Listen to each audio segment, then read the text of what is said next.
My name is Sal, which is short for Salvatore. I'm of Italian descent. My parents have been living in the UK since the late 1960s.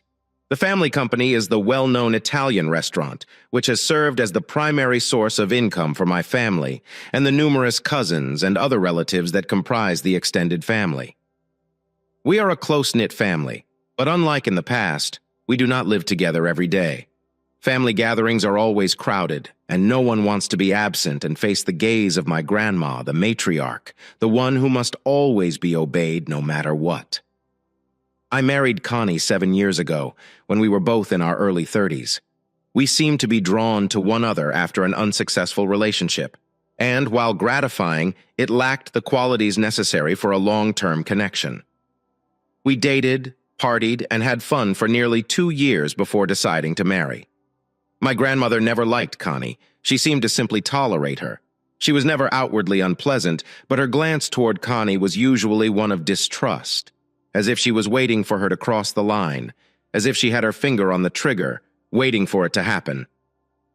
How do women understand or perceive these things? It defies my understanding. At times, she tried to conceal her affections for my wife. However, she never expressed her opinion in front of strangers. She stated to me just before we got married, "Keep an eye out for it, Sal." She has that expression in her eyes. "Be cautious and always guard your heart." This was all she said, but her remarks echoed in my head like a backdrop as I drove through London's congested streets. There was no hurry.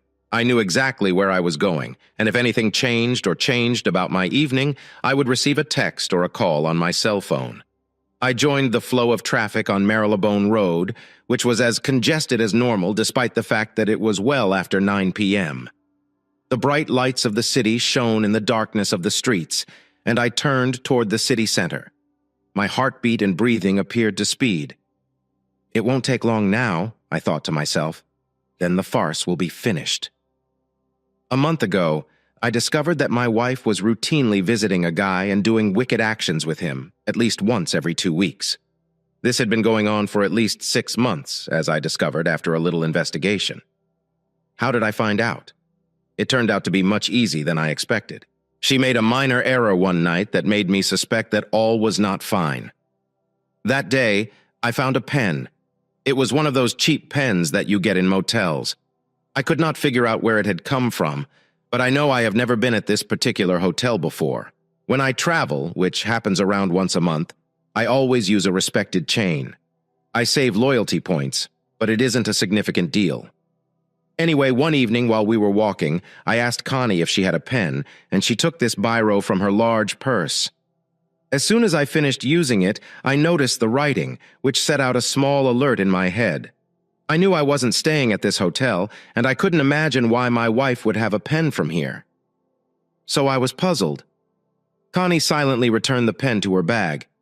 I didn't say anything, but I decided to look into it and see if there was anything to be concerned about. It was a minor and imperceptible break in our marriage, but it had the potential to cause catastrophic consequences. I'm not sure why, but at that moment I put it out of my mind and didn't think about it while we met up with friends to eat and drink. It was a regular occurrence for me and 2 other couples to get together for dinner, followed by a few drinks and some dancing at the end of the night. We were sitting in the lounge bar of our favorite restaurant when the metaphorical pen emerged. It was our normal hangout, snug and relaxed with a peaceful environment. Furthermore, it was run by one of my cousins. Of course, there were healthy family discounts, which my family reciprocated. The discounts were sufficient to demonstrate respect without offending the owner. Respect was extended and received. It was a two-way interaction that worked. The other 2 couples were Carlo and his wife Joanna, and Phil and his wife Terry. Carlo and Joanna were around 5 years older than us. We were distantly related to them, yet nonetheless considered family. Carlo was a touch old-fashioned in certain ways, but he had an intriguing life, albeit not quite legal. When Connie first met him, he astonished her. However, unless you disturbed him, you could not have met a sweeter, kinder, or gentler man. One word, don't. Carlo was like an older brother to me. He was always present for me, kept me out of trouble, and handled a few problems with ease. His wife, Joanna, was a beautiful woman. She adored Carlo, and they were an ideal match. He was huge. She was tiny, attractive, and fierce. She was the one person Carlo dreaded. He adored her and didn't mind who knew it. I met Phil at work, and we ended up getting along rather well. He was the same age as myself and had a similar perspective on life. We occasionally played golf together and socialized with his wife Terry at the golf club. So that was all good. Terry got along with Connie, and they would frequently spend days on end spending large sums of money on God knows what, and devoting a lot of time to it. All I ever saw were the large suitcases that Connie would bring in after one of these outings, and while Phil was usually warm and cheerful, Terry appeared aloof at times, particularly recently. Then she seemed to snap out of it and join the group. I often suspected there was something wrong with her, and I mentioned it to Connie several times, but she dismissed it as the standard lady problems that appear to be fabricated, when a woman refuses to explain things. Carlo and Joanna stepped in as we were sitting in the lounge sipping cocktails. I stood up and greeted him. We all hugged and kissed. The server delivered new beverages to our table. Carlo and Joanna joined us after only a minute. Connie was always amazed at how well we were treated when we went somewhere. My cousin knew there were 6 of us and said our table was ready. We were shown to our customary corner table, which was isolated but facing the door. Carlo constantly insisted on this wherever he went, but we didn't bother asking him why. "Are Phil and Terry coming?" asked Joanna to Connie. I chatted with her earlier, and she said they were certainly coming, but they could be a bit late because Phil hadn't arrived home yet. Carlo simply stared at the 2 women and then at me. I stared at him, but he only shook his head faintly, so I left it at that. But I'd ask Carlo about it later. As we finished our first round of drinks, Phil and Terry arrived, both looking slightly flushed. There was more to it than that. Carlo simply glanced at them, expressionless. I saw that gaze again. He knew there was something there. We sat down at the table and quickly started talking about work, our days, including the normal discussions about families and children. After a delicious lunch, we returned to the lounge area where music could be heard. By this point, the girls were eager to get on the dance floor and burn off some of the calories they had consumed. We 3 guys sat for a while, sipping another round of cocktails and talking constantly about sports and, of course, appreciating the beauties performing in front of us. Our spouses giggled and cheered. The dance floor was really packed. There was a vibrant audience tonight. Nothing crazy or out of control, simply folks having a good time. The females had returned to our table and were sipping on their drinks when the music changed to a slower tempo. It was a signal for us to fulfill our responsibilities and see them go. I felt Connie press against me, prompting a response in which she smirked. She continued her journey, and I was already thinking about how to get her home. After the first number, Carlo returned Joanna to the table. When I looked over, Phil and Terry were still on the floor, but they appeared to be stiff together. "Is everything well between the 2? I muttered to Connie. "Yeah, I suppose so," but Terry said nothing. I looked around again. Something was obviously incorrect. Connie drew me away and attempted to divert me. We walked back to the table. Carlo only grinned at me and Joanna giggled. Phil and Terry came up to the table. Terry grabbed her purse and announced that she was going to the bathroom, prompting the women to leave, and we 3 guys were left sitting there staring at each other. "Is everything all right?" Phil asked Carlo calmly. "Yes, sure, not an issue, but it's probably too much." He lifted his glass and indicated to another part. Fresh beverages arrived before the women returned from the conference. Terry and Phil slid into the booth, their body language revealing their identities. Connie looked at me. Something in her eyes warned me that all was not right here, and she turned away. We looked over, trying not to address the elephant in the room. Carlo nudged me with his leg beneath the table. When I looked back, he winked at me. He knows something. A few more dances with different partners, as we normally did, helped to relieve the stress until it was time to leave. My cousin called a cab at the agreed-upon time, and we prepared to depart. I looked over and noticed Connie conversing with Phil at the opposite end of the room. They seemed lively while also attempting to appear cool. I took note of this as another peculiarity of the evening and intended to approach her about it later, or perhaps not. We said our goodbyes and the cab drove us in various places. "So what's up with Phil and Terry?" I asked bluntly. "Nothing. They are fine." She grinned as she stared out the window at the lights flashing by. I sat quietly, not for the first time suspecting that something was wrong here. Something was happening, but I had no idea what it was. I decided to contact Carlo in the morning. That night, Connie attempted to shake my brains out, but even with the booze in my system, I was giving as much as I received. Wow, that was great, baby. We should do it again, and very soon. She smiled at me. I hope you'll remember that. Sal, I adore you and want it all over again. I love you, Sal. Do not forget that. I gazed at her. She appeared odd. She dropped a hint, but I couldn't figure out what it was. I love you too, sweetie. Don't ever forget that you are my wife. Nobody will take you away from me, and I won't give you an excuse to. I embraced her hard and kissed her face. We fell asleep, and I lay staring at the ceiling, recalling the unusual occurrences of the evening. I should contact Carlo first thing the next morning. Connie went out the door early to go to the gym, while I stayed around the house drinking glass after glass of orange juice to clear my mind. I sat down at my laptop and Googled the hotel's name, which was written on the pen I found in her bag. The search returned results, so I checked the location. The hotel was on the opposite side of London from us, but it was easy to get. There was parking on site.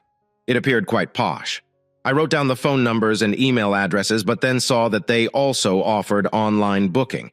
I needed to check the history to see if there was anything there. I checked nothing. Nothing at all. The history has been wiped clean. I smelled another rat.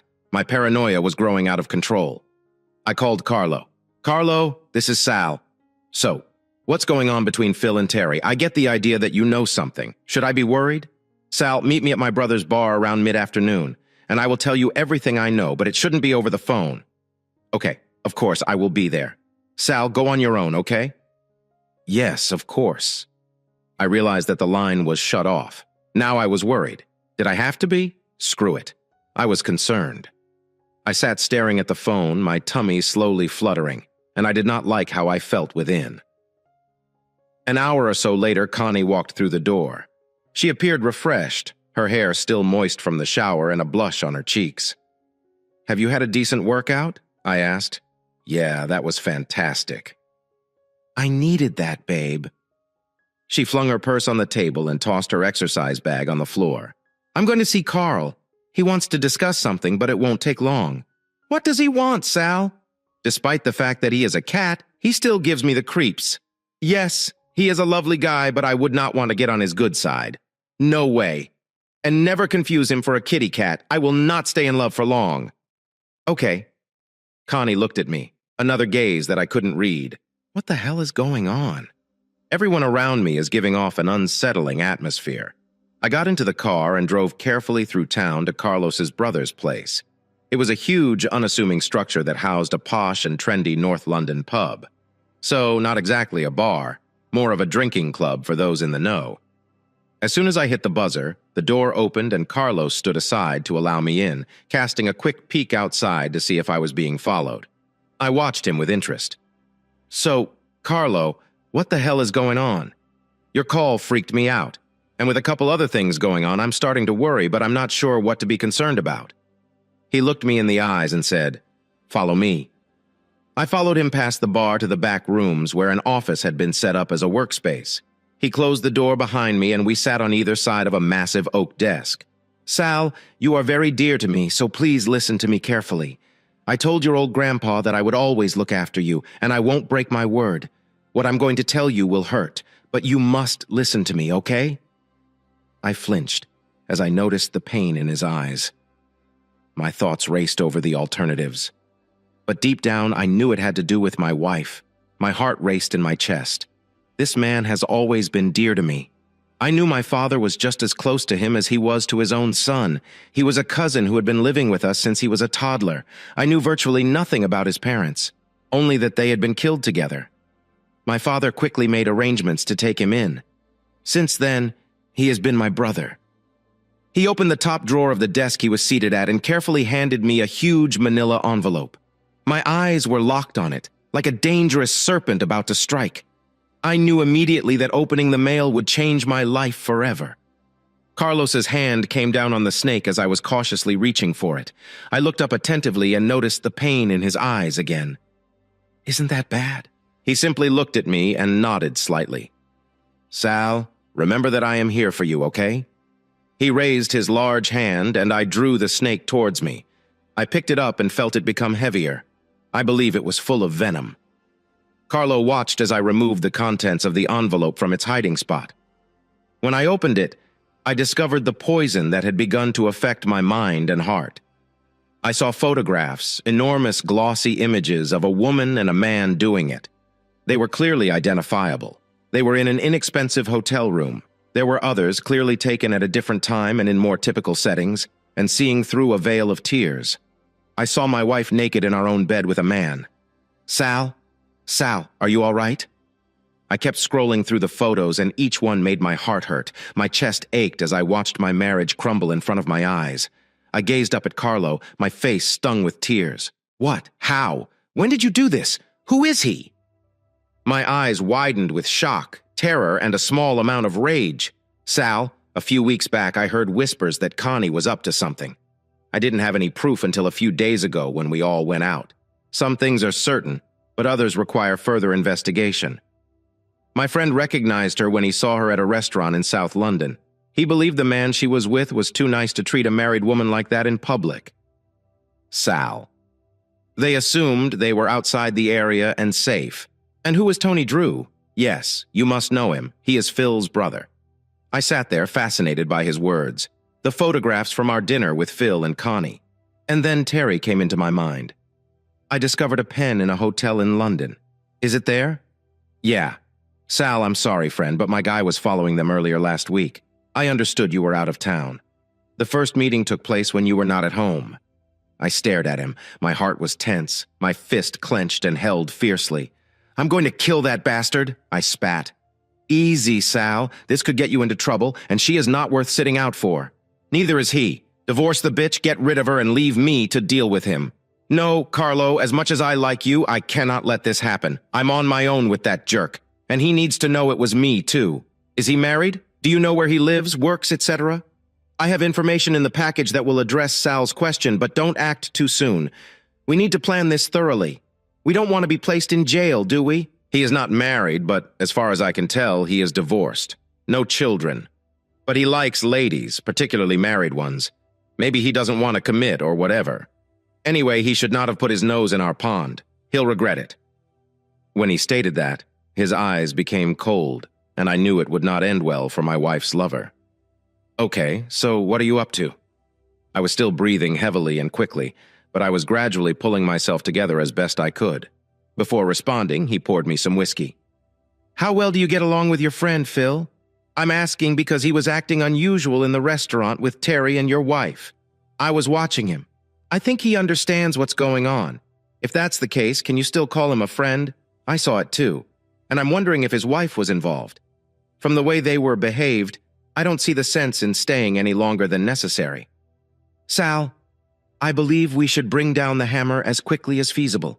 But first, you need to see a lawyer, that is, if you intend to get rid of her. Or are you going to try to make up with her? If it was a single incident, perhaps. But witnessing something like this, I simply cannot get over it. It's just too much. The visuals will linger in my thoughts every time I look at them. I will be unable to forgive or forget. I understand. However, in that scenario, you should begin defending yourself immediately. It may take some time, but if you plan it ahead of time, you will see some results. And believe me, you'll need it. Carlo, I need to think about this. I want both of them to suffer. Really suffer. He leaned forward and put a business card in front of me. Divorced dude. He is ruthless. He does not take detainees who are clearly marked and bagged. No tinkering. I've already told him about your position. All you need to do is phone him and inform him. Go, and he will take care of it. Believe me, he's good. Plus, he's a cousin. He laughed at that. We had cousins everywhere, and I couldn't stop smiling. We sat for another hour before we came up with a plan of action. I called Cousin Carlo, and he sprung into action. We decided not to serve until everything was ready. Meanwhile, I needed to know how committed Phil and his wife Terry were. I left Carlos and drove slowly back home. My overburdened brain is fighting for its sanity. I held the steering wheel so hard that I'm sure my fingerprints were still on it. I parked the car and went to the door. However, when I crossed the barrier, I heard no sound. Connie was gone. On the kitchen table, I discovered a message. I will see Terry later. Love you. I wrapped it up and tossed it in the trash. I called Carlo. She has also left Terry, as she says. I know she is at Phil and Terry's right now, but Terry isn't there, just Phil. I have a guy watching her as we discussed, and he'll stay with her as long as we need him, okay? Of course. So where is Terry? If she was the one, she was going to see what came up in Sala. I'll notify you on your cell phone. Okay. I sat down and checked my watch. 3 hours later, Connie returned home. Hello, love, how was your day? She stormed inside the home, kissing me on the cheek before heading to the kitchen. That was fine. Carlo wanted to talk to me about something, but we're working out how to handle it. She glanced at me, expecting me to offer her more information, but I didn't. I wanted her to ask me herself. After about a minute, she did. It's just a personal cousin issue that needs to be resolved. He believes his wife is making a fool of him, and he needs some advice. I smiled at her, seeing the change in her countenance as she attempted to conceal her casual smile. I'm confident it will work out. She averted her gaze, but I could tell I had disturbed her little. The remainder of the weekend passed slowly. I couldn't force myself to have sex with her, no matter how badly I wanted to. Carlos showed me images of her and Tony, and I couldn't stop thinking about them. I couldn't comprehend how she could do it with him while remaining normal with me. She was an even better liar and actress than I could have imagined. Saturday night went well, but Sunday night she came over to my apartment, and I could tell by her body language that she wanted to have some fun. Sal, I need us to spend the night. I understand you've been busy, but I need you now, please, she whimpered. I did what I needed to do. We made love. After that, we lay on our backs, panting. What is wrong, Sal? We have never done this before. She appeared shocked. I am not sure. I just wanted to be sure you were mine. I believe I love you, Connie, and I didn't want to lose you, so I figured it may help. You will not lose me, foolish. She draped her leg over mine and looked down at me. I am all yours, love. I kissed her tenderly on the lips as her words ripped at my heart. I could see her and Tony in my mind. How could she only be mine? Damn that lying whore. We lay silently in bed, each with our own thoughts. I was disgusted and upset that Connie would lie to me like Way. I was furious and getting angrier by the minute. As soon as she fell asleep, I snuck out of bed and headed downstairs. I poured a huge glass of wine and sat down at my computer. A message from Carlo came on the screen. I checked the time. It was little after 1 a.m. Everything is going exactly as planned. Okay. I figured all I needed to do now was plan a quick sleepover for Wednesday and we'd be on our way. I texted him back. Okay. An hour later, I slid back into bed and attempted to sleep again. But the wrath was not helping. I soon nodded asleep and was able to get a few hours of sleep. I climbed out of bed and took a shower before dressing and going downstairs. Connie greeted me with a grin and breakfast, including coffee and toast. She moved slowly in the morning, caught my sight, and grinned. You were a little wild last night, sweetie. I don't think I'll be up for another round for a few days. She wrapped her arms around my neck and kissed me again. I gasped and she backed away. It's okay. I smiled through my coughing fit. She sat down and drank her coffee. I need to stop in Leeds on Wednesday. Would you mind? She was peering at me over her cup, and I could practically feel her mind working for one night. She asked carelessly. Yes, but I won't return until late Thursday night. Does this have anything to do with Carlo? Yes, and that cousin I mentioned is nothing spectacular, but he may require some assistance. Carlo gives me the creeps. I'm not sure what kind of support he could provide. You'd be shocked at how terrific a friend he can be, but I wouldn't want to get on his bad side. He knows how to solve problems, whether connected or not. I noticed her face turn pale, but a plan was still building in her mind. I checked my watch and got up to leave. I've had to go, honey. I'll see you later, so be a good girl while I'm gone. Before she could stand up, I kissed the top of her head and headed into the garage. I drove out of the garage and down the driveway. I went to see the lawyer and spent an hour discussing possibilities and signing paperwork. He was alert and had previously obtained copies of the contents of the envelope. He confirmed that everything will be ready by Wednesday afternoon, allowing me to pick up the documents. I dashed to the bank, transferred all of our savings to a new account in my name solely, and wired a big sum to Carlo to hold in my name as well. The current account was preserved as is. It paid all of the bills, so there was little money left over. I emptied our safe deposit box of cash and valuables and set up a new account in my name exclusively at another bank. I also stopped providing her stipend, which she used to fund her account. This would hit her quickly, and she would be in danger by the end of the month. I was certain. Satisfied, I went to my office and went about my usual daily activities. My secretary stated he was a big help, and I knew she could run the ship without me and was doing a lot better job of it. When I noticed her eyes on me while signing paperwork, I leaned over and turned my chair around to face her squarely. I'd known her for about 5 years, and she'd always been professional and strongly devoted, almost to the point of defensiveness. She had always been courteous and calm with Connie, but I was certain they had a hidden connection. Connie had addressed her attitude to her several times, but I had always dismissed it, believing it was a woman's issue. And between them, I noticed her oval face and penetrating dark blue eyes, which were looking at me with worry. I knew I needed to say something. I felt compelled to tell someone something. My insides were churning, and she knew. I took a long breath, attempting to gather my thoughts and regulate my emotions. Unfortunately, there are activities happening this week that may cause disruptions. So, if I'm not around, you know what to do to keep things going. Okay, yes, boss, you can count on me. Is there anything I can assist you with? Sadie was a married woman in her 40s who was brilliant and elegant. I trusted her fully. I glanced at her and she appeared to read my innermost thoughts. Connie is having fun with me. You are joking. My God, Sally, this is terrible. Are you certain? Are you sure? I nodded slowly. She saw the tears in my eyes and closed the door between us. She held me hard as she stood beside me. I could feel this woman's love and recognized that was exactly what I was missing back home. I sobbed for the first time since finding out a few days ago, and she held me until I could gather myself again. She lifted my face in her hands and gazed into my eyes. Sal, you are a good person. Let no one convince you otherwise, okay? What are you planning to do? I'm going to get divorced and kick the bastards' asses. Yes, something like that, but I do not want to involve you or anyone else. Edie, please understand. Do not do something silly. Sal, please take care. The rest of the day was full with work. However, Sandy was worth her weight in gold. And judging by how well she looked after me, her husband was a lucky man. She fought off all comers and handled any stuff in her unique way. I once overheard her tell someone to back off. I smiled. It's nice to have excellent folks around me at home.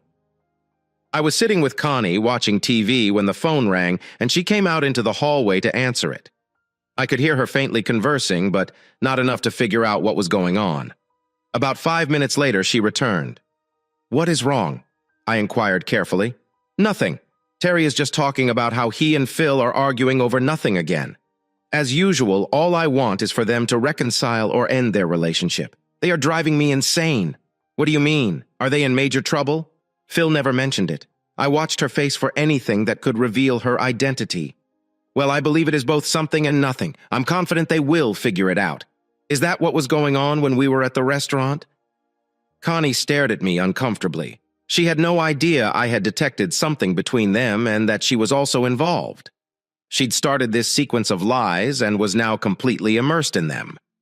I laughed inwardly at her embarrassment, but I still didn't see what Terry and Phil had to do with anything unless they were linked. Yes, they had a disagreement before going out and they simmered all evening. Is this what you were doing with Phil? She visibly flinched. I'm trying to help them figure out their argument. Yeah, Terry requested me to speak with Phil, that was all. So, Connie, what was it about? Perhaps I can help. I chuckled inwardly as I saw my wife start to tangle herself in knots. It's okay, Sal. I'm sure they've pretty much worked it out by now. Good. I am delighted to hear that. I dislike the concept of a friend's marriage in peril. He isn't cheating, is he? No, not like that. Her cheeks reddened. So Terry is playing a trick on himself? Look, Sal, I'm not sure what the OC is. Let us mind our own business and leave them alone, she snorted. I think so too, but I might bring it up with Phil when I see him to make sure he's okay. Her eyes narrowed as I returned my gaze to the television, seemingly bringing the conversation to an end. A few minutes later, I casually asked her, So, if neither of them are playing away, and Terry has asked you to speak with Phil? What was that about, Sal? Leave him alone, please.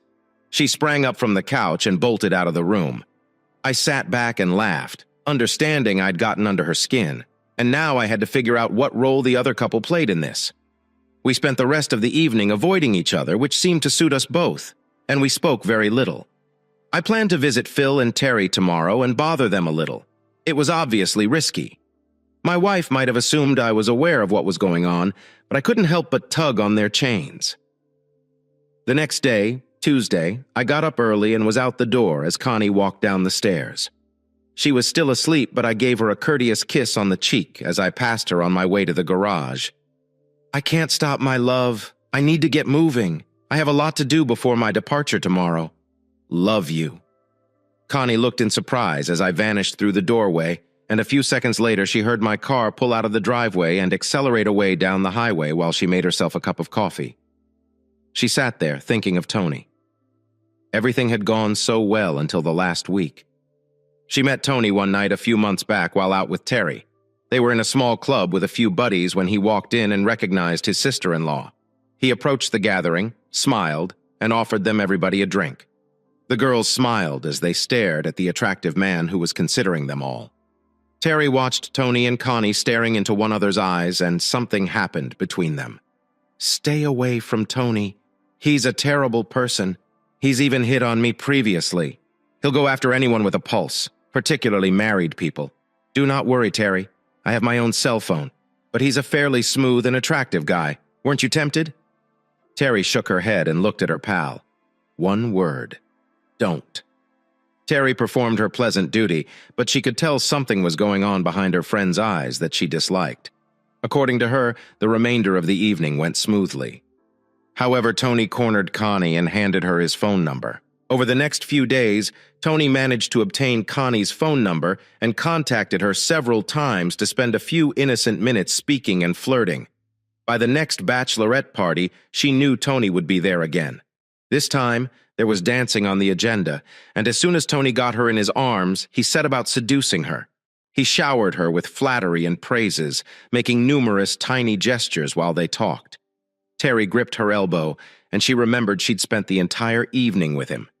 She walked out of the club with her companion, who firmly admonished her and asked her to quit before something worse happened. Connie was still not listening and dismissed her warnings, stating that nothing bad had transpired as Terry led her away. Tony smiled. He wanted Connie and would get her eventually. He was certain of that. Over the next 3 weeks, the phone calls got more regular. The flirting escalated, and Connie's seduction began in earnest. That all changed when Terry had to cancel their usual night out, and Tony recognized an opening during one of the calls. He persuaded Connie to meet him at the club alone, as friends, of course. Connie had been thinking about it, but when the opportunity presented itself, she leaped at it too hastily, agreeing to meet him. She dressed as normal to see Terry, but something was different. She felt strange. She had been hanging out with Anthony. They had established a relationship, and she was now ready to take it to the next level. She blushed as she thought about it, perhaps kissing or receiving a kiss. Who knows? She grabbed her purse and practically jogged toward the front door. This was the first night. There would undoubtedly be more after that. They had a sweltering evening. Tony was a skilled seducer. He drove her to his car and took her to the Marriott Hotel. She noticed the time after quite some time had passed. Connie almost panicked in her rush to get cleaned up and dressed. She requested Tony to drive her home as quickly as possible. It would still take at least an additional 30 minutes. She texted Sal to say she was waiting for a cab and would be home shortly. That night had worried Connie terribly. But when she arrived home, Sal was already asleep, so she slipped into bed and hoped it would go gone on its own in the morning. The night passed uneventfully, but her body flushed and twisted at the mere thought of Tony entertaining her. She couldn't help smiling. For the next several weeks, Connie not only agreed to the odd girls' night out with Tony, but she also caught up with him throughout the day whenever possible. During Sal's sleepover, she stayed with Tony at the hotel after several weeks. Terry guessed what Connie was up to and advised her friend to stop before she was detected. She even had a disagreement with her husband Phil about it and asked him to tell Tanti to stop before things got out of hand. Terry told them to calm down and that she had spoken with Tony and requested Phil to intervene. Tony seemed detached, arrogant, and disdainful of Terry and his brother. Phil was caught between being loyal to his brother and his friend Sal. It didn't help that Connie had yelled at him in a restaurant after he requested her to quit meeting his brother while he was having his own neck slapped by his wife. He was trapped between a hammer and an anvil, with no escape route. The longer this went on, the more difficult it became to find a way out without generating major issues. Connie knew it had to end soon, and recognized that the danger she was taking simply made it more appealing to continue. It was risky if Sal discovered this. All hell would burst loose. The situation in the restaurant was too close for comfort, and when Sal inquired as to what was going on, things quickly escalated. She sat sipping her coffee and reflected over her affair. She knew he didn't love her and didn't desire her for anything more than an easy bed. But she remained captivated to him. She resolved that tomorrow would be the final time she had to terminate it, but they would spend one more night together. She was relieved that the choice had been taken, but she still needed to persuade Tony of that. It was already late when I walked in. I'd been attempting to pass the time all day, and the plans had already been set. The documentation from the lawyer was already in my car, and the official packet would be delivered via registered mail. Feeling the tension, I instantly reached for my favorite bottle of JD. I poured a huge drink. Connie watched me take a large gulp and then pour another. I was distraught and looked at Connie. I was certain she was coping with her own troubles. "Are you all right, Sal?"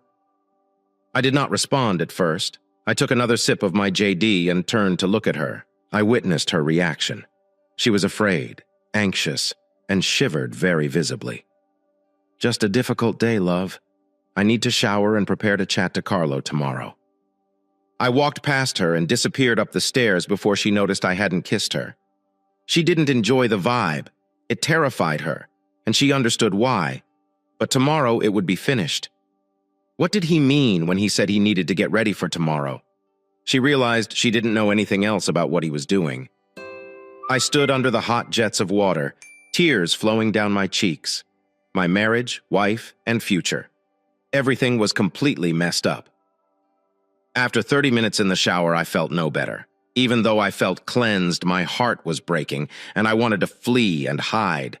I was shaking and wasn't sure how much longer I could hold out. I got out of the shower, wiped myself off, and dressed before going downstairs. Connie threw me a look as I entered the kitchen. I had gotten up and gathered myself together. I now had a game face. She relaxed slightly after picking herself up, and I noticed it. Strangely, we both realized something was wrong and tried not to ask questions that may ruin things. "What's for dinner?" I asked casually as possible. I figured we could order something for a change. I do not feel like cooking tonight. "Sure, not an issue. Are the Chinese okay?" "Yeah, that would be nice." I called, and while we waited, we sat in the living room listening to the television, like two prize fighters. We exchanged glances without attracting attention to ourselves or wishing to engage in the argument that was brewing. Dinner passed quietly and almost in suspense. "What time do you need to leave in the morning?" she asked carelessly. "I'll be out around 9 a.m. We have a flight scheduled for 11, so there is no need to rush. It will not take long. However, we will not be able to address the issue until tomorrow night. Anyway, it'll be fantastic to finally meet Cousin Carlo. You are aware of the nature of family." It was about 10 p.m., and I believe she glanced at her watch. "I need to turn to Love. It'll be a long day tomorrow." I stood up, drained my glass, and placed it on the table. When I looked at her, I thought I noticed a glimmer of melancholy in her eyes. She rose and closed the door between us. "I want you to know, Connie, I have always loved you like no one other." I held her strongly. She felt his arms wrap around her, and her heart sank with sadness and remorse. "Everything will be over tomorrow," she thought to herself, "and then I'll be able to make things up to him." I was thinking the exact same thing. Almost. I awoke to the aroma of freshly brewed coffee filling my nostrils, something I always enjoy in the morning. It reminded me of my grandmother's house, where the coffee was usually robust, dark, and had an incredible odor. I walked down the stairs toward the overpowering perfume of nectar. Connie was waiting for me, holding a huge mug. I took it and kissed her cheek before taking a sip of the greasy liquid, which helped me stay awake. I sat down and ate some toast, citing a very full tummy from yesterday night's dinner. The kitchen was silent as we drank our coffee. Each of us looked at the other but averted our eyes so as not to be noticed. It was tight, and we both wanted it to end. I glanced at my watch. I have to go now. Love, I need to be there to pick Carlos up. I rose up and emptied my cup into the drain. I felt myself take a big breath, and a rush of emotion swelled in my chest. I choked back a sob, almost fainting out. I looked across at Connie and noticed she was attempting to keep cool. But damn, she was tense. She must realize. I understand. As he passed past her, she looked up and smiled. Have a safe trip and return soon, Sal. She watched as he walked by and gave her a courteous kiss on the forehead.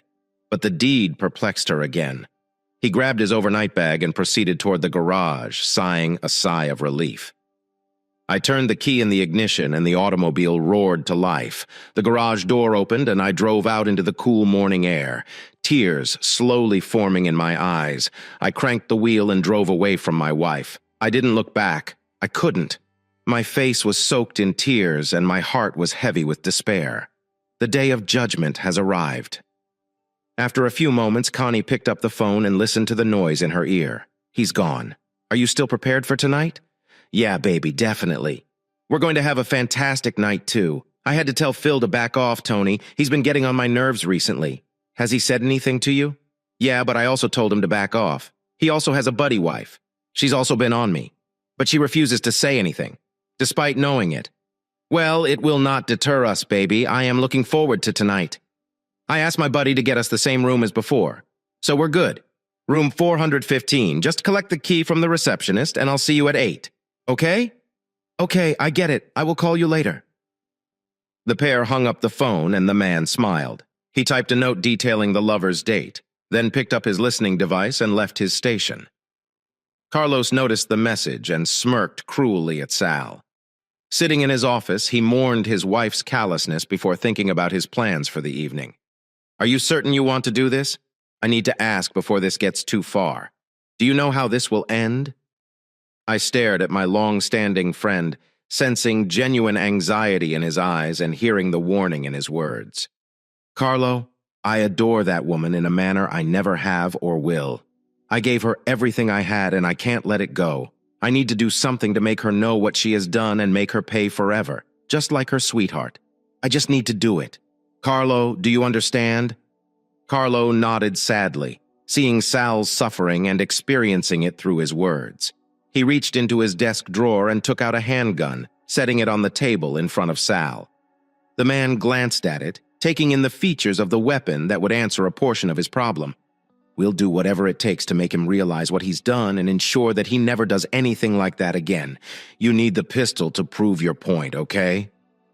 He watched Sal nod softly while glancing at the rifle. Carlo took out a number of cartridge casings and stacked them on the table beside the gun. The sight of the ammunition made it appear more real. You need to fill it up with Sal, if for no other reason than to remind yourself that this is what you want to do. Okay? Sal reached out and took the gun in his hands. It seemed late, evoking thoughts of the past. Carlo watched his friend load the gun with practiced ease and then place it back on the table. What is up, Sal? Sal nodded. Okay, we've got some time, so let's go eat, and I'll give you all the information. I'm thinking of calling Terry and Phil at some point to find out how much they know and why they didn't tell me. I would leave it alone. If they catch you now, you'll be able to provide police with proof of motive before the incident occurs. Leave it alone for now. There will be time later. Do not worry. They walked to the bar's entrance, where Sal met Carlo's brother, Alfredo. It is nice to finally meet you. He smiled and shook his hand. The three men sat together, chatting amicably, until a waitress entered, carrying plates of food that had clearly been prepared ahead of time without saying anything. The young waitress smiled at Sal, then leaned in and said, Hello, Sal. My Uncle Carlo told me a lot about you. Nice to meet you. I'm Alicia. Alfredo smiled at Sal before leading his daughter away. Sal, please forgive my daughter's temper. She is stubborn, as are most people these days. Alfredo, it's a pleasure to meet you and your entire family. It's been too long since we've been able to meet. As you are probably well aware, family is everything. Please send my regards to your wife and the rest of your family. Alfredo smiled. Thank you. I will. Lunch passed leisurely as customers entered the restaurant, creating a buzz behind them. Given what they were talking about, it was surreal and yet strangely relaxing. Sal felt relaxed and safe. His cell phone rang shortly after 3 o'clock in the afternoon. He looked at the screen and realized it was Connie. "Hello, Connie. How are you? I called to make sure you were okay. How is Carlo faring with his little problem? We are both fine. Thank you for asking. We've arrived, but we're taking a late lunch break before continuing. What plans do you have for tonight, love?" He asked the question like he always did, but he also wanted to hear her lie again. "I'm going to see Terry. I think everything is fine there. That is good. I was planning to call Phil later anyway. I believe he'll be out with his brother tonight. I understand. I have never met him. What's he like?" "Well, I have only met him once. As far as I can tell, he seems like a pleasant person. He looks like Phil. I have to hurry here. Connie, we need to arrive at the hotel before our evening meeting, so have a good evening and say hello to Terry." "Okay, love you, love you. Goodbye, baby. Bye." Carlo looked up after hanging up the phone and saw pain, as well as something else. Anger. A deep, burning rage. Something he was very familiar with and something that had led him down the path he had chosen in life before meeting Joanna. And she had done something to him that had never happened before. She had made him fall in love and stay with her. "Okay, Sal. Yeah? It appears that we are ready to go." The men raised their glasses in a toast and drank all of the drinks at once. "It's time for some rest before the show. Let's go and meet the guys." They left Alfredo at the bar and went to the private quarters. There, they encountered a group of 4 men who greeted them by shaking saloon hands and hugging Carlo. "Sal and I are very good friends. I've trusted them with my life numerous times before. They will not let you down." As I looked closer at the men, I saw that they were all a few years older than I was and looked shabby, but their eyes were all the same, steely-eyed, strong, and focused. I felt a shiver go through me. Reality was starting to hit me. "Still want that, Sal?" asked Carlo coldly. "Yes, I don't just want it, I need it." I looked at the men who smiled at me as if they understood how important this was to me too. "Okay, guys, is everything ready? Everything checked out. The cars are in place, the van, access to the hotel and evacuation routes, disposal." For the next 30 minutes, the plan and all the points Carlo had mentioned were discussed, until everyone was sure everything was ready. I could feel their eyes on me as I paced the room. I was tense and could feel the anger building up inside, and I wasn't sure I could control it for much longer. The realization that Connie was even now preparing to meet Tony was gut-wrenching. I wanted to punch someone or something. Carlo stepped toward me, blocking my path, and wrapped his big arms around me. "Easy, Sal. Easy will be hitting the road soon. It'll get easier from here, son." The frustration and anger mixed with feelings of betrayal and loss brought tears to my eyes. Carlo walked beside me and the men looked at him, and I could feel their sympathy enveloping me like some form of support for the next hour. They all took turns talking and pushing me around as they needed me to play my part to the fullest as well. A phone call broke the mood, and all heads turned toward the pitiful sound. Carlo picked up the receiver. "Yeah." Everyone strained to hear something. "Okay, we'll start moving in 5 minutes." I looked at my watch. It was already 8 o'clock. Time had just gone past. The men left the room and headed to their car to move the van closer to their location. Carlo gazed at Sal. He was anxious. "Sal, final chance. You don't have to do this. That bastard has no respect for myself or my family. I need to give him a lesson he'll never forget. And I damn well intend to. Good man." Carlo clapped me on the shoulder with a hefty palm. As we stepped out the back door and got into the parked Mercedes that had been provided for us. That's how I came to the point where I was now parking the Mercedes on a side street approximately 200 yards from the hotel. We were sitting in solitude at a little after 9 p.m. A text message received on Carlo's phone. He looked at it and nodded at me. They've arrived. I felt my heart ache. Carlo observed my reaction, his hand on my shoulder now, keeping me in touch with reality and trying to distract me from the thoughts in my head. "Let's stick to Sal's strategy, okay?" I looked at him and nodded. I knew we would have to wait at least another hour before moving out. Another text came in.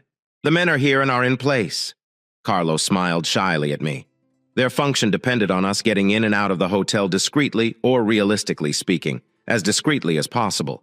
We sat and talked what we should do, and Carlo warned me again not to allow my emotions go out of hand. We don't want to spark a riot and get ourselves into crap because of those two fools, okay? His steely gaze slid into mine as he peered at me. I knew what was up, and now wasn't the time to mess things up. All right, Carlo, I'm not shooting that bastard in the bed, even if I'm not that foolish. I smirked as he hit me in the head. Don't lie to me, Sal. This is serious crap. Get a grip, got it? I nodded. We waited in silence until another message appeared on his cell phone. We are in a secured exit. Carlo looked at the clock on the dashboard. It was almost time. His heart rate increased, as did his breathing. Carlo took a brass knuckle from the glove compartment and opened the automobile door. He noticed me watching just in case. Okay, let us go. A second later, I was following him as he entered the hotel lobby. We stepped through the entrance and went straight to the elevators, acting as casually as any other resident while avoiding eye contact. I tried to relax and stay calm, but I was tense as hell. We stood and waited for the elevator to take us up to the first floor. The elevator beeped, and the doors opened gently. We had to move aside as the couple departed the elevator. Then we walked inside and waited motionless as the doors shut. We observed in silence as the floor indicator gradually ascended to the fourth floor. We arrived at the place way too quickly, and the door slowly opened. My heartbeat was already racing. Carlo was the first to emerge and lead me into the room. I noticed the numbers 415 on the door and understood that my wife was on the other side of it with another man. When we arrived to the door, the other four guys appeared seemingly out of nowhere. They were clothed in hotel uniforms and were pulling a laundry cart. There were small variances. They were all wearing wool hats, which I knew were easy to remove so they wouldn't be identified. I also knew at least one of them carried a stun gun. I looked around and saw no one in the corridor. Carlo also pointed us the neutralized security cameras, and we estimated we had around 5 minutes before anything weird was discovered. We took a step back as the guys stood in front of the door. One of them held a key card up to the door lock, and we all watched the green light turn on and heard the door click open. Slowly, the door opened. We already understood the room's arrangement, and the bedroom was at the end of a small hallway, away from the living room. We swiftly made our way to the bedroom. As we walked past the living room, I recognized the underwear and dress on the floor. My heart plummeted deeper and my chest tightened as I realized I'd seen it all before. We walked silently to the open bedroom door. My cheeks reddened. The males avoided looking one another in the eyes, but I could sense their sorrow. They were professional and focused. The plan was for the boys to go in first and get the bastard out of the room as soon as possible, and then I would confront the bitch. Carlo led the lads to the bedroom. The lights were turned on, but just weakly lighted the room. But from my seat, I could see Tony entertaining my wife. The damn pair didn't hear or see the men enter the room. The rumble of the laundry cart gave them away. The disturbance caused Tony to turn his head slightly and his eyes to flare as he realized there was another person in the room. At that time, the stun pistol struck him in the ass. The impact caused his body to arch and jerk as he attempted to get away from the shocking blast of electricity that slammed his ass and passed through him. Connie screamed, feeling him twitch, flail, and spasm on top of her. She had no idea what was happening to her beloved as she yelled, and he continued to thrash in convulsions. He slumped on top of her, and 2 pairs of hands grabbed his arms and began to pull him away. My wife! It all happened so quickly. The boys were quick, and as Tony was pushed away from my wife and out of her, she opened her lips to scream but was quickly gagged. She looked up and was startled to find masked guys taking her sweetheart from the bed onto a laundry cart. In less than a minute, he was carried out of the room and transported to an unknown location. Connie attempted to rise up but discovered that both her wrists and feet were tightly bound with duct tape. I turned on the overhead light and entered the room, staring at my wife lying on the bed. And until a few minutes earlier, she had been in love with this bit of human garbage, who, like Elvis, had already left the premises. She stared at the masked men standing there staring at her. I took my revolver and aimed it at her face. She squirmed and attempted to hide, closing her eyes firmly, weeping and moaning. I got extremely near but did not utter a word. looking at her eyes. I feel fear.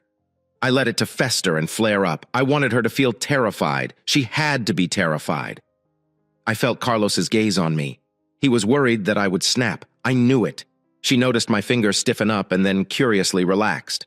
Carlos attempted to move, but before he could, I pulled the trigger, and Connie closed her eyes. I was beyond love, hatred, and every other emotion. But wrath was paramount. When Carlos seized my hand, the trigger went off with a loud snap. Connie pissed herself, wetting the bed, and Carlos grabbed the revolver from my grasp. He glanced at me with steely eyes and took a deep breath. Started laughing. His eyes were all I could see, but they said he was furious. Connie went insane with terror and then disbelief, staring at the two men standing in front of her and looking down at her.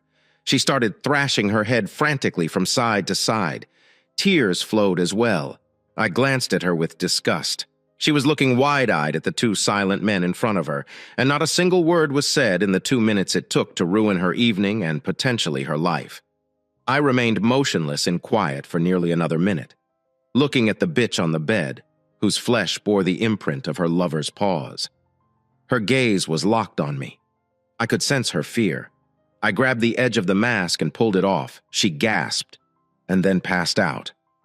Carlo made a little movement while looking at his phone, indicating that it was time for us to leave. I followed Carlo out of the room, leaving Connie lying prostrate on the bed. We slipped down the stairs and exited via the rear of the hotel into the dark city. We arrived at the car just a few minutes later. We didn't say anything during the way back. Each of us is preoccupied with our own thoughts. Carlo started the engine, and we sped away towards the meeting point. You took out the bullets. You are a shithead. I was concerned for a second. I thought you had lost it. I smiled bitterly. Yeah, I was not going to go down for killing that bitch. It's just dang good to scare her. I guess the lesson will be taught when she sees Tony again. I'm confident that the boys will deal with him appropriately. There's no need to get your hands dirty, Sal. I understand how important it is to you that he knows you were there, but I believe he will remember it for a long time. I have to be certain about this. As we walked through the dark streets toward our destination, I cast a dismal eye ahead. We entered the pub where Alfredo waited for us. It was almost 1 a.m., so he poured us healthy drinks and we sat in front of the fireplace in the rear room. As the adrenaline dissipated, we began to feel more human. I'd been in a trance for the past few hours, cut off from the real world and left with only agony and anger. Now, in the comfort of the rear room, we ate quietly. Carlos's phone beeped and he read the message while smiling at me. It's all finished and settled. The boys are on their way. I know I can't thank them enough for everything they've done, but I'll never forget this evening. Sal, shut up. It's over now. You've got other wars to fight. You must now deal with this bitch. You don't have to please me, okay? Of course I understand. Nothing further needed to be stated. I remembered we had left her at the hotel and wondered how she would get home and what she would say about her vacation. Well, I had the rest of the day to kill before returning home as scheduled. Now that she knew I was aware of her activities, would she say anything or confess? Even though I was aware of and caught her in the act, I had doubts. When you're ready, there will be rooms waiting for you both. Fatigue seemed to overtake me as I was taken to my room, my clothes removed, and Alfredo took them away to be disposed of before I dropped on the bed. Sleep did not come quickly as I reflected on the events of the night and everything that had led up to them. I also remembered Connie and the last time I had seen her. I felt sorry and disgusted at the same time. I had adored this woman for so long. She was my everything. And suddenly everything was gone. All that remained was to confront her and find out how it all ended. I already had my divorce papers. She was scheduled to deliver the official copy to our residence today. By the time I returned home, she would have no qualms about what I knew. But the concept instantly sprang to mind. What if she doesn't go home? Now she knows I was at the motel. She'll be afraid and will not want to go home. Shit. I'd best call to have the papers diverted. Maybe go to Terry's. Yes, she would go there. I was certain of it. Alicia woke me up from an unpleasant sleep around 7 hours later with a mug of coffee under her nose and a sneer on her face. It's lunchtime, Sal. You have 30 minutes. Carlos stated you have an afternoon flight, so get up. Your change of clothes is on the dresser. She patted my shoulder before leaving the room. Slowly, I got up and dressed. I looked in the mirror and noticed a familiar face. But it was different. I was different. Last night, I nearly killed a man. I watched him being dragged away to probable death. But I didn't feel anything. In that moment, I had no regrets. Tony was solely responsible for whatever had happened. I simply prayed it hurt like hell and lasted a long time. I joined the others at the table, and normalcy seemed both bizarre and calming. We ate, spoke, and even laughed. Soon it was time to leave. We packed and strolled to the car, gazing out the window as we drove away. I waved to those watching me leave. They were filled with both anguish and great concern, which was somewhat consoling. I mentally told myself that I would return as soon as possible, and that I would not leave it so long again. I drove home slowly, the kilometers ticking away, and I felt an increasing sense of dread, as if it were the countdown to Armageddon. My rage had temporarily subsided. All that remained was a large hole filled with affection from my wife. I dropped Carlo off, and Joanna came out to greet him. I embraced him as he stepped out of the car and held him as if they were newlyweds. I felt a lump grow in my throat as she approached me and held me fiercely. "Sal, everything is going to be okay. Understand? Tomorrow is coming for you. I know things will be difficult for a while, but trust me, it will be fine." I couldn't speak, but Carlo gave me a manly hug and I went home to confront the bitch. "Call me later, Sal." I nodded as I drove away, trying not to worry about anything. I felt hollow. I inserted the key and turned the door. The house was unoccupied. The heat was on, so it was warm but not really cozy. There was no sound. I gingerly entered the living room, then the kitchen. Nothing. I looked at the clock. It was already 6 o'clock. Connie should have been home, unless, of course, she was hoping to rescue our marriage. I checked my cell phone. No calls or messages. I fell onto a chair in the living room. What an anticlimax, I mumbled to myself. My wrath started to build again. It had remained inert, but was now awakening from its forced rest. I looked at the photo of Connie and me on the mantel. I felt a flash of wrath. I grabbed it and tossed it across the room. The huge silver frame blasted through the wall, shattering the glass. "Screw you," I shouted. I was staring at the wall, breathing hard, when I heard the phone ring. I grabbed the telephone receiver. "Hello?" I shouted into the receiver. "I apologize. Is that what you sell?" The woman inquired in a shaky voice. "Yes, it is correct. Now what do you want?" My tone was loud, direct, and angry as hell. "It's Terry. Sal, she nearly whispered.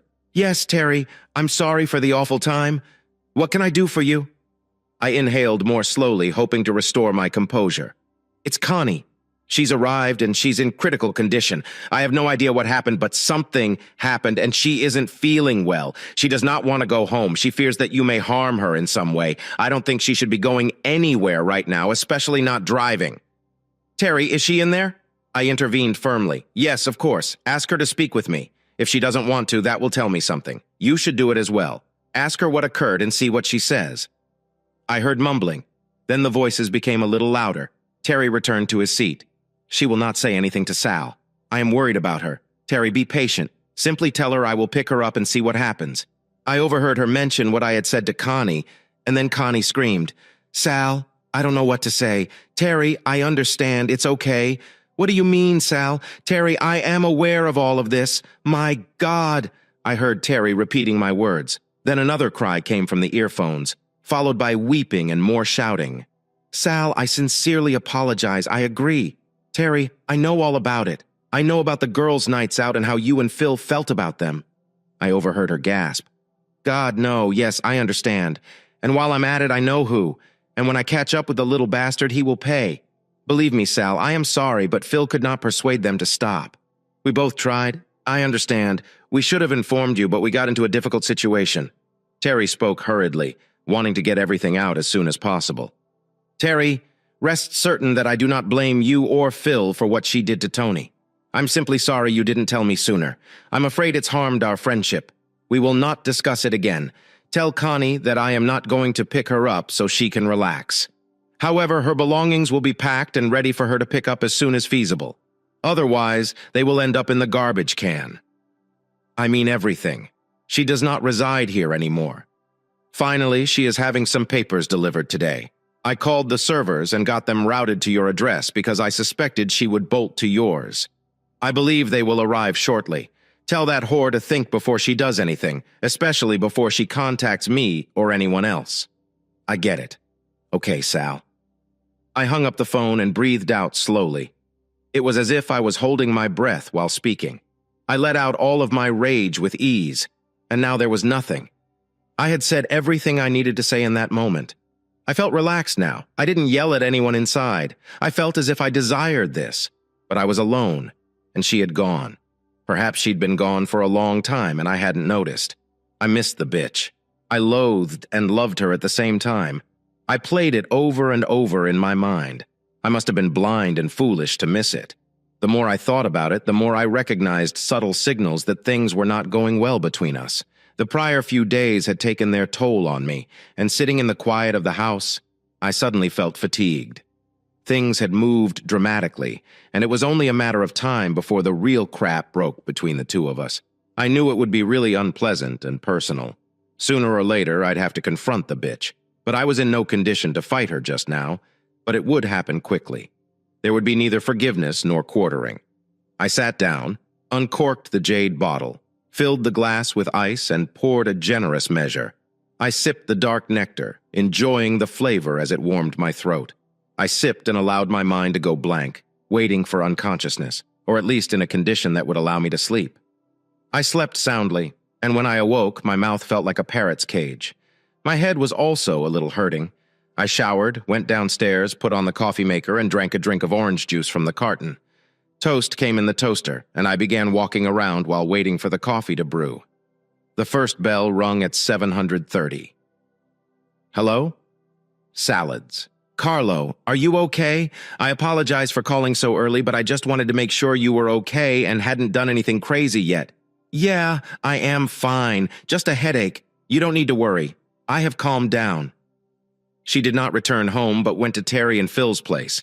I chatted to her and told her what I knew. So everything's out in the open now? I haven't heard anything since around 7:30 last night. I assumed I would hear once she was served. However, according to Terry, she was still in poor health when she arrived.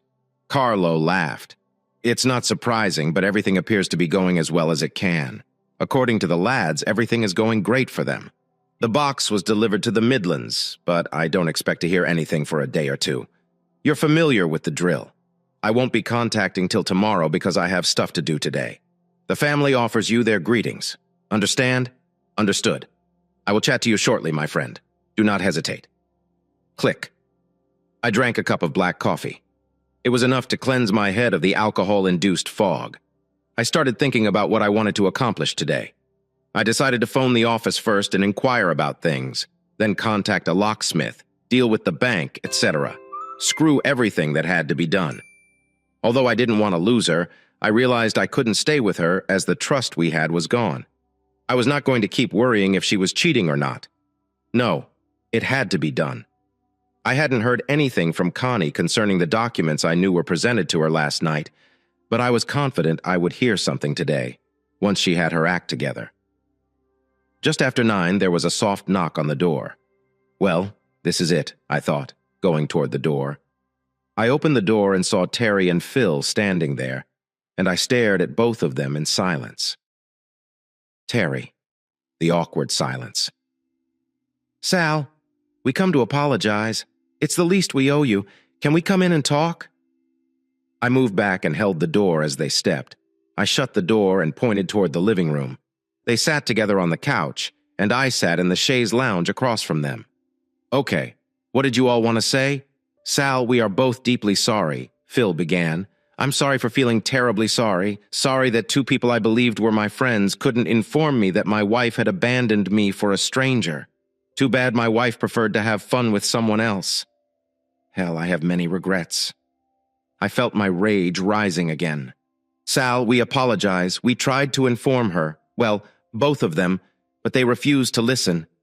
I'm not sure what she was thinking. She is now at our place. Still doesn't comprehend anything, but it appears that something awful happened yesterday before she returned. Terry pleaded. What do you mean, Terry? I just knew that I had to depart on Wednesday while the paperwork was being completed. I could not even look at her. I attended a meeting in Leeds. Then you called me. I suppose you're referring to anything that happened between her and her lover, Tony. I wasn't going to provide any information or expose my role just yet. We do not know. We have not heard anything about my brother. Phil stated I called him, but there was no answer. He isn't at the apartment either, and Connie has no idea where he is. Hell, she just mumbled something about being tied up and being left at the motel. Come on, Phil. She should have said anything more. What the hell happened? Obviously, something occurred. Did he do anything to her? Not that I give a crap. I don't care where that piece of trash is now, but let me tell you one thing. If I ever see him again, he'd better regret it. Do you understand? You also make sure he understands. Phil and Terry were taken aback by my angry tone. They'd never seen me so angry before. Phil, in particular, comprehended my remarks and appeared shaken by the concept. So aside from that asshole, how is Connie doing? I assume she received her documents yesterday night. Yes. After a while, she appeared to settle down, but when they served her dinner, she started up again. Sal. She kept murmuring something and had no idea what had happened. It really got to her. When she approached us, she was upset, angry, but above all, terrified, and she explained exactly what happened. Good, I thought.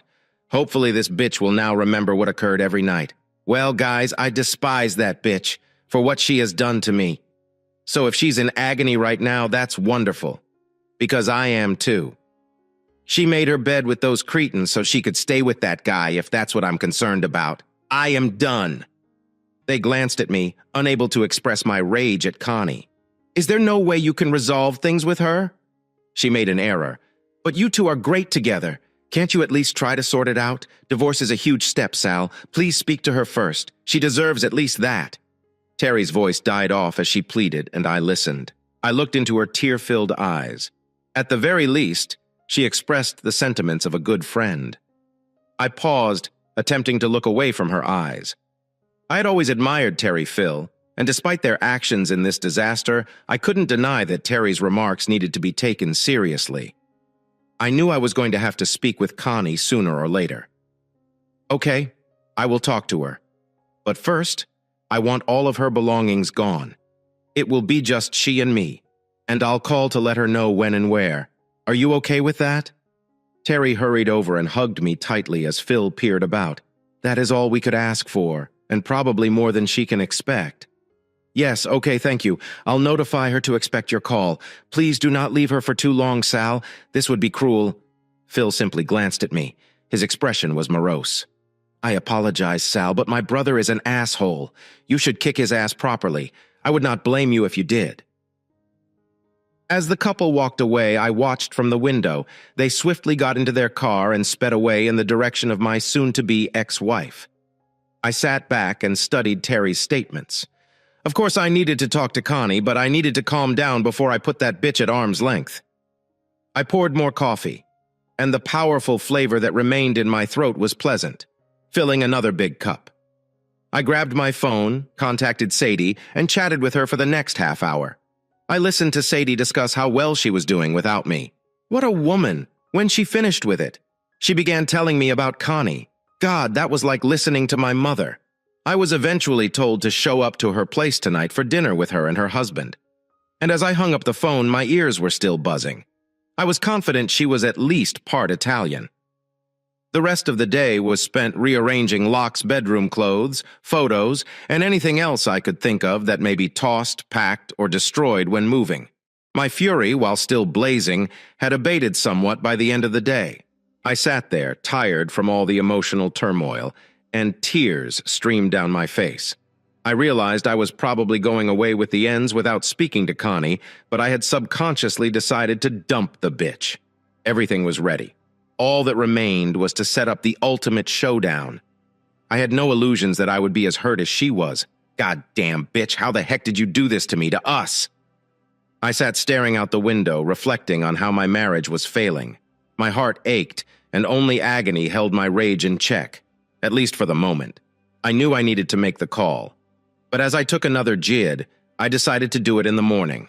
I was too fatigued today to go through a couple hard rounds with this bitch. I wanted to feel at peace when I did. I had another restless dream. I received the call again in the morning, just before 7:30. The phone rang, and bells rang in my mind, jolting me out of the half-dream I'd been having. "Yeah," I asked, as if stretching. "Me? Phil? Listen, I just received a call from the hospital. My brother has been there for some days now. He's been up fairly terrible. He appears to be stable, but he has taken quite a hammering. He has shattered both limbs and legs, and his balls are badly battered up. I don't know anything else. I hope you do not expect me to sympathize, Phil. He is fortunate not to have met me, in my opinion. I would have completed the job. Mark my words. If I ever see him again, it won't be long until I do. Sal, I understand. I won't blame you if you did, so I will not pose the question. He received what he deserved. You're a stand-up guy and a buddy, and I apologize for not being as good a friend to you as you were to me. I understand that I cannot repair what has been done, but I just thought you might be interested in learning more about Tony. Phil, this is not your fault, remember that? It's just the way things are. Send my love to Terry. Bye, and thank you. Sure, bye.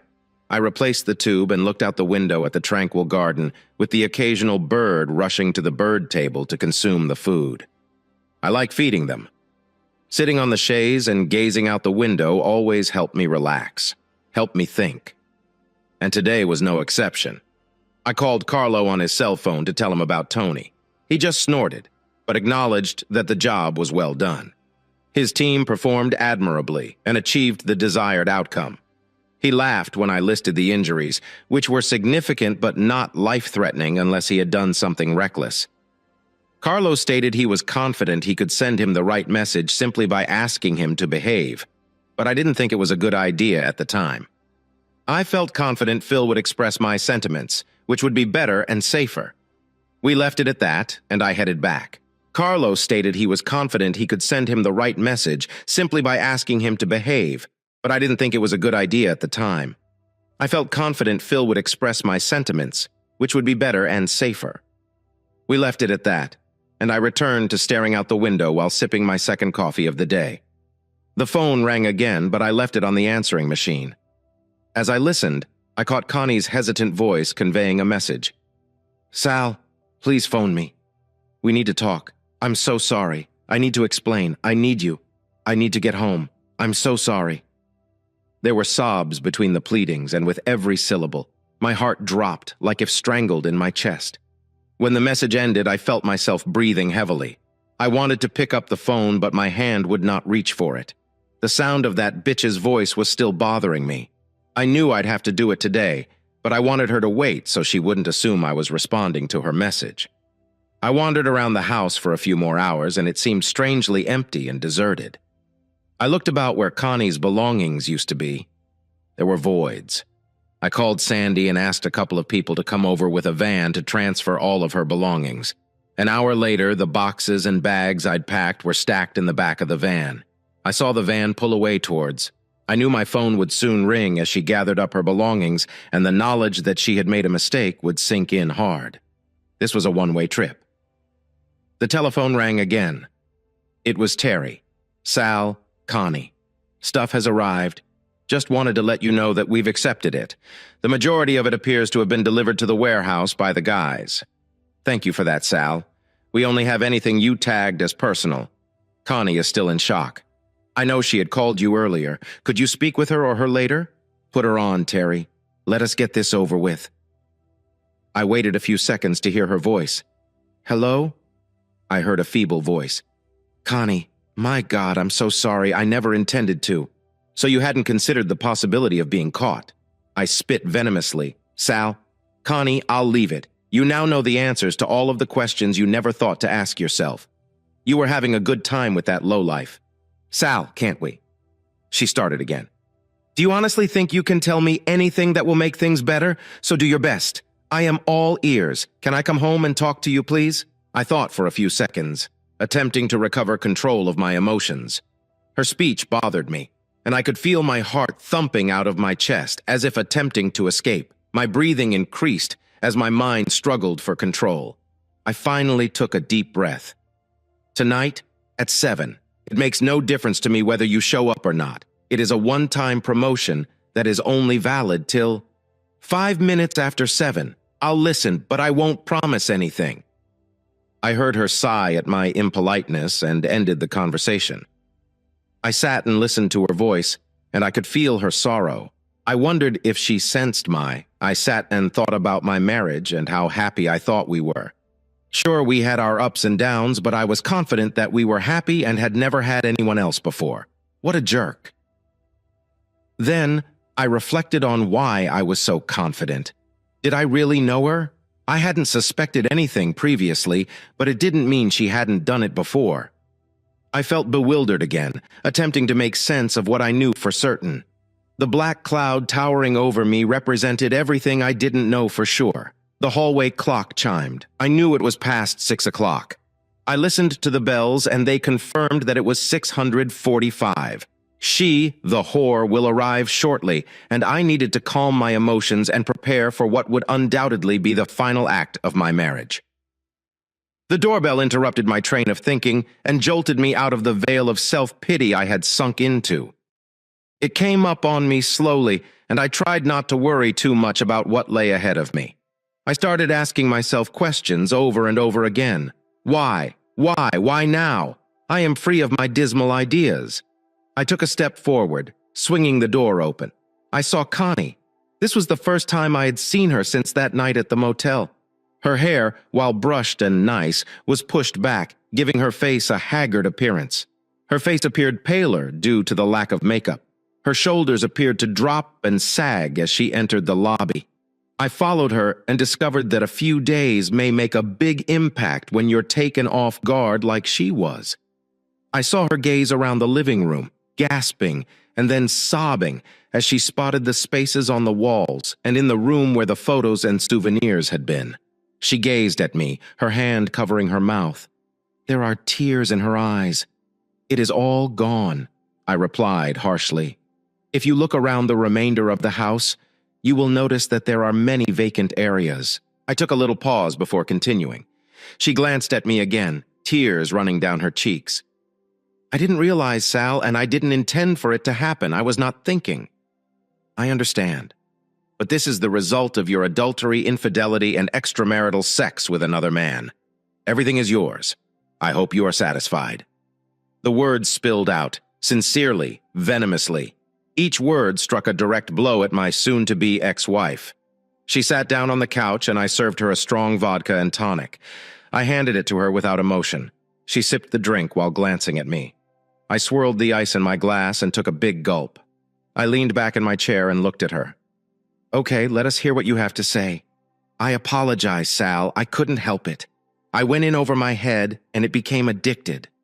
Connie, just so you know, I spoke with Terry and Phil, who filled in the gaps in my understanding. I know what, where, and who I'm with. I'm just not sure why. I am unable to answer that question. It was quite new and exciting. I guess I fell for his BS. But did you have fun with him? Not once or twice, but for weeks. I felt my fury rise again and took a few long breaths. She stared down at her feet. I realize I can't excuse what I did, Sal. I was mistaken. Is there any way we can get through this? I skirted the question. What about Tony? Whatever happened to him? Where is the bastard? Connie fidgeted before finally looking up at me, her eyes riveted on mine, stubborn as she attempted to think out what to say. We were apprehended in the motel that night. I believe there were 5 or 6 persons present, but Tony had just been taken. He appeared for a brief moment and then vanished. Did you set it up, Sal? I glanced back at her. I sipped my drink again, staring at her and ignoring her inquiry, but I wondered whether she understood I was in her face the night she passed out. It was dreadful. They carried him away, and he vanished. Then they tied me up in the man and placed a gun to my head. I know he pulled the trigger, but I lost consciousness at that point. I was frightened I would die. I found myself alone when I regained consciousness. She noticed the smile on my face as I enjoyed her misery. I watched as a shiver passed through her, my gaze fixed on hers. So, horror. What has happened to your lover? Sal, don't call him that. He is not my sweetheart. Yes, I understand. I had intercourse with him, but I don't have feelings for him. I love you, and just you. You adore me so much that you've been having fun with this creep for weeks now. She slumped back against the back of the couch in response to my unexpected and furious shout. So, okay, slut. Tell me why I should give you the time of day when you've already shown to be a liar and a cheat. How do I know that everything you say is true? How in the heck do you expect me to believe anything you say? Tell me." Tears streamed down her cheeks as she witnessed and felt the depth of my rage toward her for the first time. "So, have you communicated with your lover?" I asked again, purposefully using the term lovers, knowing I'd already gotten her. I wanted to make her uncomfortable, make her lose her temper, and make the bitch suffer as I did. She gazed at me through tears. "I have not heard anything from him. I just know he's in a hospital somewhere."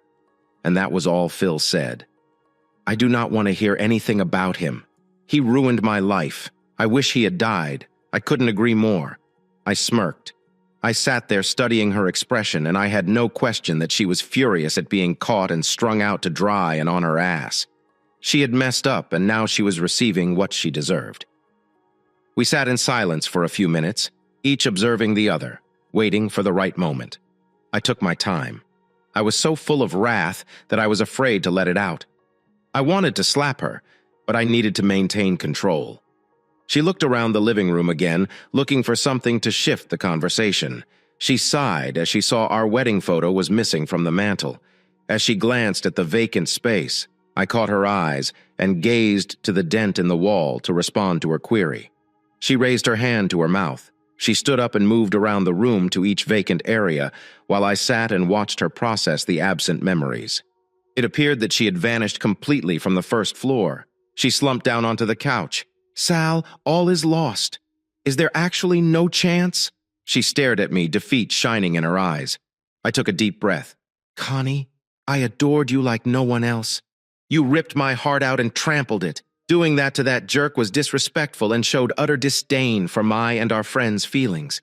You were seen with him in public, for crying out loud. You don't have to tell me that was simply sex, or I did not want to hurt you. You did it, and now you'll pay the price. Your sweetheart has already begun to pay for what he did, and rightfully so. I will cripple him, but eventually I will destroy you. Just like you ruined all we had. Connie, we're finished. Finito. Now, I'm sorry I haven't heard anything from you to change my view. So if you sign the divorce papers, we can both move forward with our lives. I do not want to see or hear from you anymore. I am done with you. Now leave my house, you cheating whore." She sat there in full disbelief as my words hit her. She had really messed up. But right now, I didn't care about her. Anger would help me cope with her. She gathered herself and rose to depart. I followed her to the door as she opened her car door. She turned back to me and whispered the word sorry. I lifted my hand, 2 fingers pointing forward and a gun-shaped thumb, and saw the recognition spread across her face. Click. She screamed and nearly fainted as she entered the car, and I locked the door behind her. Thank you for taking time to hear today's story. If you love the story, please like and subscribe if you haven't already. If you have a tale to share regarding your own or someone else's circumstance, please do not hesitate to contact me. Take care.